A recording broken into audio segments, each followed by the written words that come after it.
deep drone of warplanes filled the air over Pearl City once again as filming continued on the movie Pearl Harbor. Dozens of people gathered on the shoreline of the Pearl City Peninsula to watch the ongoing air show. Scott and Chris von Sagern took the day off with their sons, Dane and Blake, to get a rare glimpse of Hollywood in action. Some seemed more interested in what was going on beneath their feet than what was happening above them, but by the end of the afternoon, that all changed.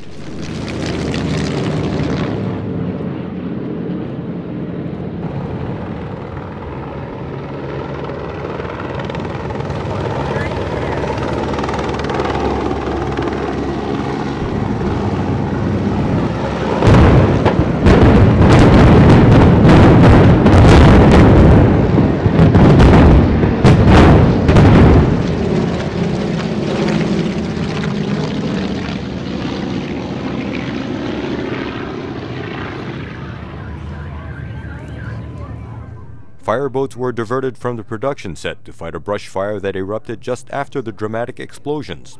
But that didn't seem to matter much to the ones who waited all afternoon to witness this once-in-a-lifetime event. Oh, that was good. I guess it was worth the wait. We was here from about 2 o'clock this morning, or this afternoon. The kids had fun fishing. We met a lot of nice people. And it was real interesting. Something nice to see. This is Dean Sensui reporting from Pearl City for StarBulletin.com.